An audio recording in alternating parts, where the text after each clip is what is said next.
की इनकलाब, इनकलाब, वंदे वंदे। दोस्तों, मुझे पता है कई सारी बहनों को घर पे खाना बनाने के लिए जाने की जल्दी है। हमें एक दूसरे की समस्या पता होनी चाहिए, तभी आगे बढ़ सकते हैं। तो मैं ज्यादा वक्त नहीं लूंगा, छोटा ही भाषण दूंगा।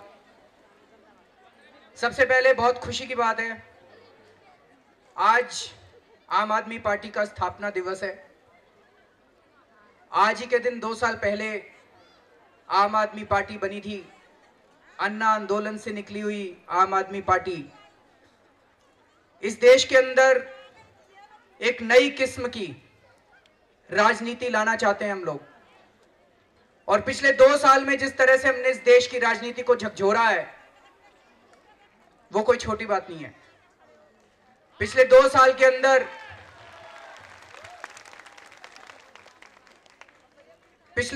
के अंदर कई बड़ी बड़ी बातें हुई हैं। पहली बार भारत के इतिहास में ऐसा हुआ कि एक नई पार्टी बनी और 1 साल के अंदर पहला चुनाव लड़ी और उसी पहले चुनाव में उसकी 28 सीट आ गई और उसकी दिल्ली के अंदर सरकार बन गई।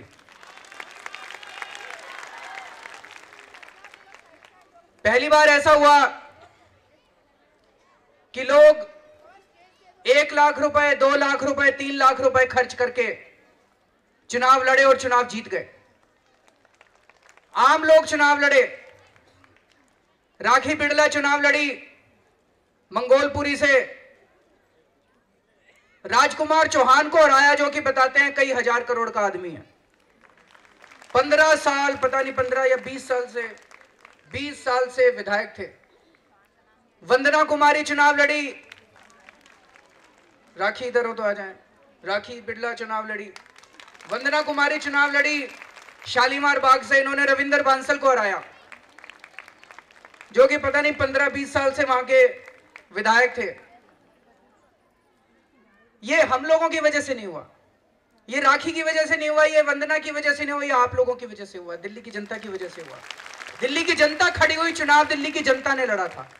दिल्ली की जनता ने चुनाव लड़ा था, दिल्ली की जनता ने पैसे खर्च करे थे, दिल्ली की जनता घर घर गई थी, दिल्ली की जनता ने वोट मांगे थे। तो पिछले 2 साल के अंदर कई तरह से हमने कहा पहली बार कि जो भी कैंडिडेट को टिकट देंगे, हम ऐसे किसी आदमी को टिकट नहीं देंगे जिसके ऊपर 3C के चार्जेस हों। 3C, corruption, crime, character. अगर किसी के ऊपर भ्रष्टाचार के आरोप हैं, हम उसको टिकट नहीं देंगे। अगर किसी के ऊपर कैरेक्टर गलत है उसका, हम उसको टिकट नहीं देंगे।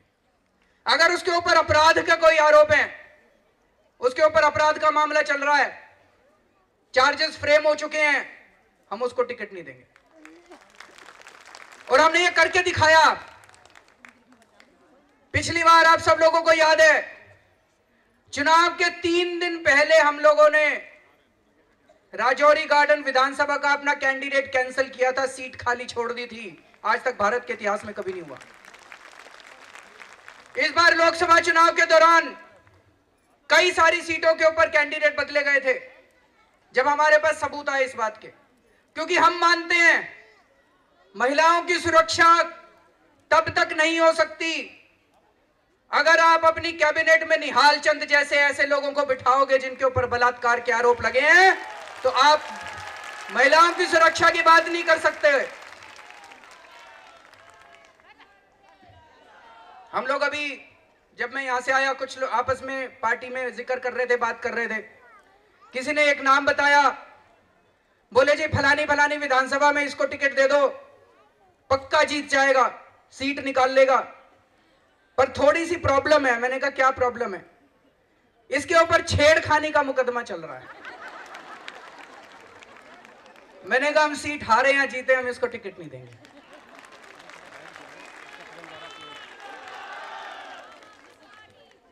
दोस्तों, तो आज मुझे बहुत खुशी है कि हम अपना स्थापना दिवस महिला सुरक्षा दिवस के रूप में मना रहे हैं। और हमारी सबसे बड़ी हीरो हमारी संतोष थी।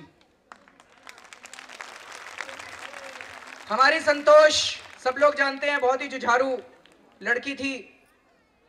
सन 2000 में मुझे याद है, हम कुछ लोगों ने परिवर्तन नाम की एनजीओ शुरू की थी। संतोष के साथ मिलके, मैं, संतोष, मनीष सिसोदिया, हम सब लोगों ने मिलके परिवर्तन नाम की एनजीओ शुरू की थी।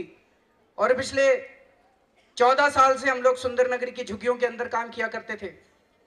वहां पे मैंने देखा, वहां पे हमने राशन माफिया के खिलाफ लड़ाई लड़ी थी। राशन वाले गरीबों का राशन चोरी कर लेते हैं।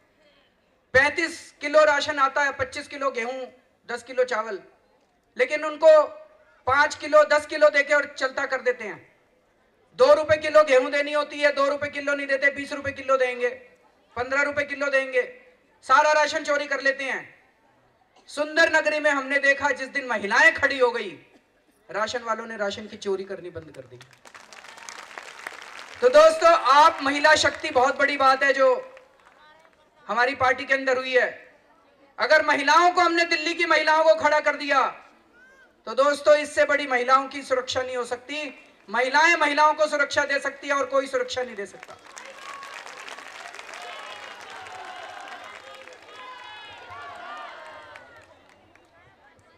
दोस्तों, जब मैं मुख्यमंत्री बना, सबसे पहले दिल्ली के पुलिस कमिश्नर को मैंने बुलाया। मैंने पुलिस कमिश्नर साहब को बोला कि दिल्ली में, देश के आंकड़े में दिल्ली में सबसे ज्यादा बलात्कार होते हैं, ऐसा क्यों होता है? मैंने कहा 2 किस्म के बलात्कार होते हैं। एक बलात्कार होता है कि घर में ही किसी ने किसी के साथ गलत काम कर दिया, इसमें पुलिस कुछ नहीं कर सकती। इसमें हमें, जैसे अभी एक बहन बता रही थी, हमें मॉरल एजुकेशन देनी पड़ेगी अपने बच्चों को। स्कूलों के अंदर मॉरल एजुकेशन देनी पड़ेगी, नैतिक शिक्षा देनी पड़ेगी, ताकि संस्कारी बने अपने बच्चे बड़े होके। लेकिन दूसरी किस्म के बलात्कार होते हैं जिसमें बाहर के किसी आदमी ने किसी महिला के साथ गलत काम कर दिया। मैंने कहा अगर ऐसा कोई काम होता है तो उस इलाके में किसी ना किसी पुलिस वाले की जिम्मेदारी तय करनी पड़ेगी। वो बीट कांस्टेबल कर क्या रहा था उस टाइम, वो कहां था? हम ये नहीं कह सकते कोई भी कुछ हो जाता है तो कहते हैं law will take its own course. कुछ भी हो जाता है कहते हैं इन्वेस्टिगेशन चल रही है, कानूनी प्रक्रिया चल रही है, जांच चल रही है। मैंने कहा ये नहीं चलेगा, किसी ना किसी की आपको जिम्मेदारी। मेरा अपना मानना है जी, बता देना गलत कह रहा हूं तो, 90% से ज्यादा अपराध पुलिस की जानकारी से होते हैं। पुलिस जानती है, नहीं, पुलिस जानती है और तब होते हैं। तो मैंने कहा अगर इस किस्म का कोई बलात्कार होता है तो किसी ना किसी पुलिस वाले पे आपको जिम्मेदारी तय करनी पड़ेगी, चाहे वो बीट कांस्टेबल हो, चाहे एसएचओ, चाहे कोई भी, आपको तय करना पड़ेगा कि ये क्यों हुआ, आपका वहां पुलिस वाला कर क्या रहा था। वो नहीं माने। उसके बाद 10-12 दिन के बाद एक दिन सुबह सुबह ये राखी दौड़ी दौड़ी आई मेरे कमरे में, आके मुझे बोलती है भाई साहब कल रात को मेरे इलाके के अंदर एक सास ससुर ने अपनी बहू को जिंदा जला दिया, और बोले पुलिस एफआईआर भी नहीं कर रही है। बगल वाली कंस्टिट्यूएंसी थी सागरपुर, इसकी कंस्टिट्यूएंसी भी नहीं थी। रात को 12 बजे, ये मंत्री थी उस टाइम, नई नई मंत्री बनी थी। नई नई मंत्री बनने के बाद तो लोग केक काटते हैं, पार्टी देते हैं। ये रात को 12 बजे उठ के गई अपने घर से, सारी रात ये वहां पे गली के अंदर रही, सारी इलाका इकट्ठा हो गया था, और एसएचओ वहीं था, पुलिस वाले वहीं थे। ये बार बार कह रही है पुलिस वालों को एफआईआर दर्ज करो, गिरफ्तार करो इनको, इसी घर के अंदर है। सारा इलाका कह रहा है कि इसी घर के अंदर है, इनके सास ससुर, इनको गिरफ्तार करो। एसएचओ कहता है मैं नहीं गिरफ्तार करता, जो करना कर लो। तो ये सुबह सुबह मेरे पास दौड़ी दौड़ी आई, बोली भाई साहब क्या करें। थोड़ी देर में पता चला, एक रिपोर्ट आई कि एक डच महिला थी, शायद दरियागंज के अंदर डच महिला, उसके साथ पहाड़गंज इलाके के अंदर बलात्कार हो गया। और सोमनाथ भारती का तीसरा किस्सा था। तो मैंने पुलिस कमिश्नर साहब से, मैंने एलजी साहब से दरख्वास्त की, मैंने कहा इन तीनों मामलों के अंदर जिम्मेदारी तय करो कि वहां पे जहां पे ये लड़की जलाई गई थी उस इलाके के अंदर एसएचओ ने अभी तक गिरफ्तारी क्यों नहीं की, उन लोगों को गिरफ्तार क्यों नहीं किया? इसका मतलब एसएचओ मिला हुआ है, गलत तो नहीं कह रहा? इसका मतलब एसएचओ मिला हुआ है। मैंने कहा उसको क्यों, उसके खिलाफ एक्शन लो। जहां पे पहाड़गंज के एरिया में वहां पे गैंगरेप हुआ, वहां पे क्यों हुआ, बीट कांस्टेबल क्या कर रहा था, वहां पे एक्शन लो। इन लोगों ने एक्शन लेने से मना कर दिया। मेरे पास दिल्ली पुलिस हमारे कंट्रोल में नहीं थी, तो हम लोग जाके वहां पे धरने के ऊपर बैठ गए। कई मीडिया वालों ने 2 दिन तक चलाया लगातार, एनआरकी आ गई, धरना पार्टी बन गई, धरना क्यों दिया, ड्रामा कर रहा है, नाटक कर रहा है।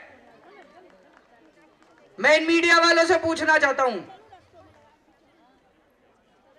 13-14 जनवरी के आसपास अभी आने वाली है, 13-14 जनवरी, 13-14 जनवरी के आसपास रात को सड़क के ऊपर 4 डिग्री सेंटीग्रेड के अंदर सो के दिखा दो, मैं मान लूंगा नाटक कर रहा था। कुछ भी हो सकता है, नाटक नहीं हो सकता भाई साहब। आप मेरे तरीके से सहमत नहीं हो सकते, हो सकता है आप मेरे तरीके से सहमत ना हो, लेकिन वहां पे महिलाओं की सुरक्षा की मांग करने के लिए गए थे, जिम्मेदारी तय करने के लिए गए थे। केजरीवाल जब धरना करता है तो कहते हैं नाटक कर रहा है, जनतंत्र खतरे में पड़ गया, संविधान खतरे में पड़ गया। अभी 2007 में नरेंद्र मोदी जी 3 दिन तक धरने पे बैठे थे, 3 दिन तक वो मांग कर रहे थे, जब मुख्यमंत्री थे गुजरात के, 3 दिन तक मांग कर रहे थे कि नर्मदा का डैम की हाइट बढ़ाई जाए। फर्क यह था, मैं 4 डिग्री सेंटीग्रेड में सड़क पे सो रहा था, वो अडानी के एयर कंडीशन टेंट के अंदर धरने पे बैठे थे। ये मैं नहीं करा, अभी इंटरनेट पे देख लेना, उस खबरों में ही है, 2007 की बात है। नीतीश कुमार जी धरने पे बैठे, तब जनतंत्र खतरे में नहीं पड़ा। मोदी जी धरने पे बैठते हैं तो जनतंत्र खतरे पे नहीं पड़ता, नीतीश कुमार जी धरने पे बैठते हैं, केजरीवाल जब धरने पे बैठता है तो जनतंत्र खतरे में पड़ जाता है। तो गलत बात है। नहीं जी नहीं, गलत बात है ये तो दोस्तों, महिलाओं की सुरक्षा के लिए हम लोगों ने लड़ाई लड़ी है। मुख्यमंत्री होते हुए भी हम लोगों ने काफी काम किए थे। हमने पिछली बार चुनाव के पहले कई वादे किए थे, मैं कई मंचों से बोल चुका हूं कि हमने जो कहा वो किया, वो करके दिखाया। एक हमने पिछली बार वादा किया था, महिला सुरक्षा दल बनाएंगे। हमने कहा था महिला सुरक्षा, कई लोगों ने मजाक उड़ाया, मीडिया वालों ने मजाक उड़ाया कि महिला सुरक्षा दल कैसे बनेगा, पुलिस तो तुम्हारे पास है ही नहीं। मैं आप लोगों की जानकारी के लिए बता दूं, दिल्ली सरकार में 12,000 होमगार्ड काम करते हैं, दिल्ली सरकार में 55,000 सिविल डिफेंस के कर्मचारी काम करते हैं। ये खाली बैठे हैं जी सारे के सारे। तो मैंने चीफ सेक्रेटरी की अध्यक्षता में एक कमेटी बनाई कि कैसे सिविल डिफेंस वालों को और होमगार्ड वालों को दिल्ली के अंदर महिलाओं की सुरक्षा के लिए कैसे इस्तेमाल किया जा सकता है, इसका पूरा प्रपोजल तैयार कीजिए, तो महिला सुरक्षा दल बन सकता है। अभी दोबारा हमारी पार्टी आएगी तो दिल्ली के अंदर जितने होमगार्ड है, 12,000 होमगार्ड है, 5,000 अभी हैं, 12,000 की भर्ती करेंगे, और उन 12,000 में 50% महिलाओं की भर्ती करेंगे होमगार्ड के अंदर।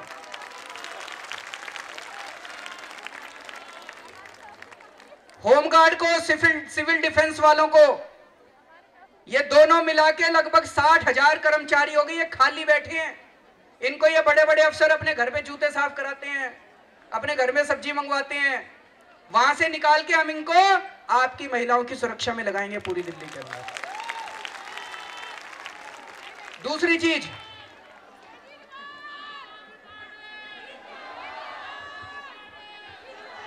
मैं एक थोड़ा सा संशोधन चाहता हूं। अभी आशीष खेतान ने कहा 5 सूत्री, एक्चुअली करते करते ये 10 सूत्र बन गए, और अभी तो और भी बहुत सारे हैं।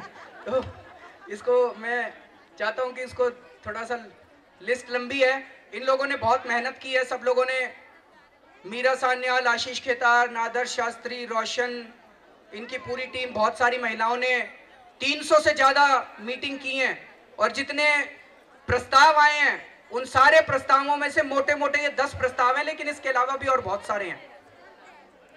दूसरी चीज, मैं जहां भी जाता हूं कई महिलाएं मुझे बताती हैं कि जी रात को आते हैं, वहां पे पूरी सड़क सुनसान होती है, या कई जगह कोई लोग गलत काम कर रहे होते हैं, डर लगता है।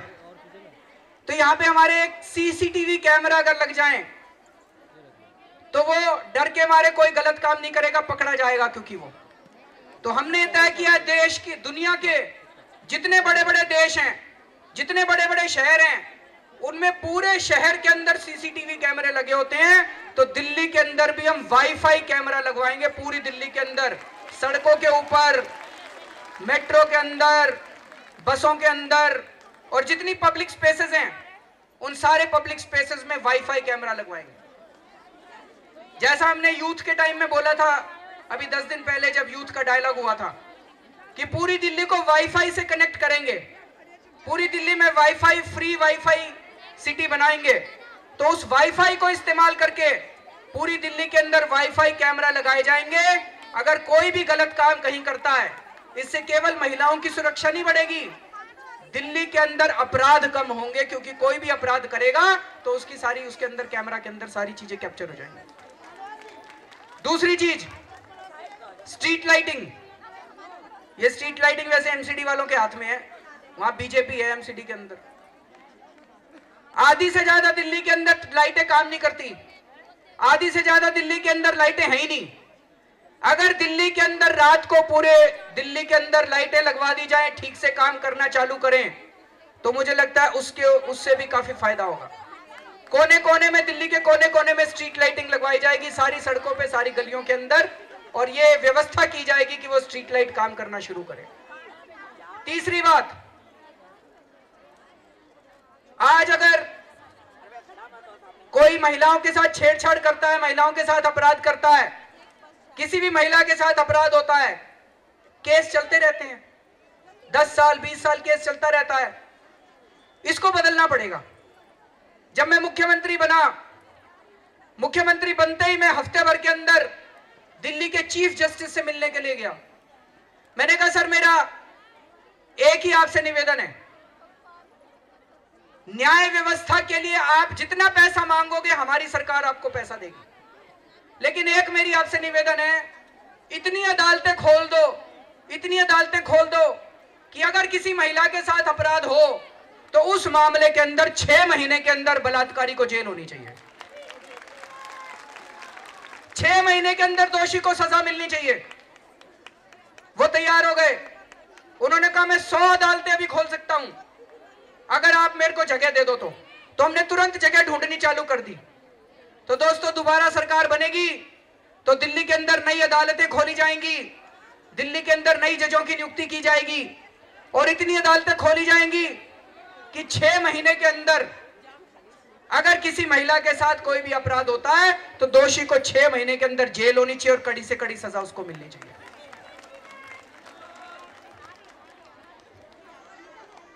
जैसा हमने पिछली बार कहा था कि पूरी दिल्ली को वाईफाई करेंगे, मेरे को कई इंजीनियर्स ने बताया कि अगर पूरी दिल्ली वाईफाई हो जाती है तो महिलाओं के हाथ में एक सुरक्षा बटन दिया जा सकता है। आपका जो मोबाइल फोन है, मोबाइल फोन में व्यवस्था की जा सकती है, अगर आप एक बटन दबाओगे तो आपकी वो कॉल तुरंत पुलिस स्टेशन में चली जाएगी, पुलिस थाने में, और उनको पता चल जाएगा कि एक कोई महिला फलानी फलानी जगह, एग्जैक्ट लोकेशन आप कहां पे हैं, आपकी लोकेशन पुलिस के पास चली जाएगी और 5 मिनट के अंदर पुलिस आपके यहां पे पहुंच सकती है और आपको बचा सकती है। तो हर महिला के हाथ में उसके मोबाइल फोन को उसकी सुरक्षा कवच की तरह इस्तेमाल किया जाएगा। एक अभी महिला ने बताया, बसों में जाते हैं, भीड़भाड़ होती है, भीड़भाड़ में कई मनचले ये मजनू चढ़ जाते हैं और ये महिलाओं के साथ गलत हरकत करते हैं। गलत तो नहीं कह रहा जी। इसके लिए महिलाओं से बड़ा अच्छा सुझाव आया है। उनका सुझाव है कि हर बस के अंदर अगर एक मार्शल की नियुक्ति कर दी जाए, हर बस के अंदर अगर कोई लड़का किसी लड़की के साथ गलत काम करे वो तो लड़की तुरंत चिल्लाए मार्शल मार्शल, और वो मार्शल तुरंत वहां पे पहुंच के उस लड़के की वहीं पिटाई करे, उसको वहीं गिरफ्तार करे, उस लड़के को। तो दोस्तों, इस बात से ये जितने मनचले चढ़ते हैं बसों के अंदर, इनके ऊपर लगाम लग सकती है। तो हर बस के अंदर एक एक मार्शल की नियुक्ति की जाएगी। उसके बाद झुग्गियों के अंदर दिल्ली में महिलाओं को बहुत दिक्कत होती है शौच जाने में, और इस वजह से भी कई बार गलत काम हो जाते हैं। तो दिल्ली में 1.5 लाख टॉयलेट सीट झुग्गियों के अंदर बनाई जाएंगी, 1.5 लाख शौचालय झुग्गियों के अंदर बनाए जाएंगे, और 50,000 शौचालय, पब्लिक शौचालय पूरे दिल्ली के अंदर जगह जगह सार्वजनिक शौचालय महिलाओं के लिए बनाए जाएंगे। एक अभी मनीषा जी ने लास्ट माइल कनेक्टिविटी की बात की, बिल्कुल ठीक कह रही हैं। रात को मान लीजिए आप ट्यूशन से लौटी लड़की, मेट्रो से उतरी, रात के 10 बजे का टाइम है, उस टाइम सबसे ज्यादा महिला अपने आप को सुरक्षित फील करती है कि मेट्रो से अपने घर तक कैसे जाएगी। इसके लिए पब्लिक ट्रांसपोर्ट का इंतजाम करना पड़ेगा, कोई ना कोई पब्लिक ट्रांसपोर्ट का इंतजाम करना पड़ेगा कि वहां पे लास्ट माइल कनेक्टिविटी जो बोलते हैं उसमें महिलाओं को कैसे सुरक्षा दी जा सकती है और पब्लिक ट्रांसपोर्ट कैसे दिया जा सकता है। एक महिला ने बताया, पूरी दिल्ली में जगह जगह इन्होंने रेजिडेंशियल एरिया में दारू के ठेके खोल दिए। सबसे ज्यादा गड़बड़ यहां पे होती है दारू के ठेकों में, दारू पी के वहां पे गड़बड़ करते हैं। तो ये व्यवस्था की जाएगी कानून के अंदर कि अगर उस इलाके की महिलाएं प्रस्ताव पारित करके सरकार को दें कि ये ठेका बंद करके कहीं और शिफ्ट किया जाए, तो सरकार को वो प्रस्ताव मानना पड़ेगा और उस दारू के ठेके को बंद करके उसको वहां से शिफ्ट करना पड़ेगा। महिलाएं कैसे इकट्ठी होंगी उसका अरेंजमेंट किया जा सकता है आरडब्ल्यूए के जरिए या मोहल्ला सभाओं के जरिए, लेकिन अगर वहां की महिलाएं इकट्ठी होकर प्रस्ताव पारित करेंगी कि ये शराब का ठेका बंद किया जाए, तो वो शराब का ठेका बंद करके उसको वहां से हटाना पड़ेगा। और भी बहुत सारी चीजें हैं, शिक्षा और स्वास्थ्य हम मानते हैं महिलाओं की, जैसे अभी महिलाओं की शिक्षा के ऊपर मनीषा जी ने बात की, वो बहुत जरूरी है। अगर हमने अपनी सारी महिलाओं को शिक्षित कर दिया, इससे बड़ा विमेन एम्पावरमेंट नहीं हो सकता। महिलाओं को अगर हमने अच्छी शिक्षा दे दी तो। लेकिन इसके ऊपर मुझे बताया गया दिल्ली डायलॉग की टीम एक अलग से काम कर रही है। शिक्षा और स्वास्थ्य के ऊपर आने वाले दिनों में विस्तार से चर्चा होगी, जिसमें महिलाओं की शिक्षा के और स्वास्थ्य के ऊपर भी बात की जाएगी। अभी 2-3 बातें और आई, क्रेश के बारे में बात आई, बहुत अच्छी बात है, मॉरल एजुकेशन के बारे में बात आई। तो दोस्तों, मेरा अपना ये मानना है, आम आदमी पार्टी इस देश के अंदर एक नई किस्म की राजनीति लाने के लिए बनी है, और वो नई किस्म की राजनीति तब तक नहीं आ सकती जब तक इस देश के अंदर महिलाएं अपने आप को सुरक्षित महसूस ना करें। और आम आदमी पार्टी महिलाओं को सम्मान देगी, सुरक्षा देगी और बराबरी का हक देगी। बहुत बहुत शुक्रिया।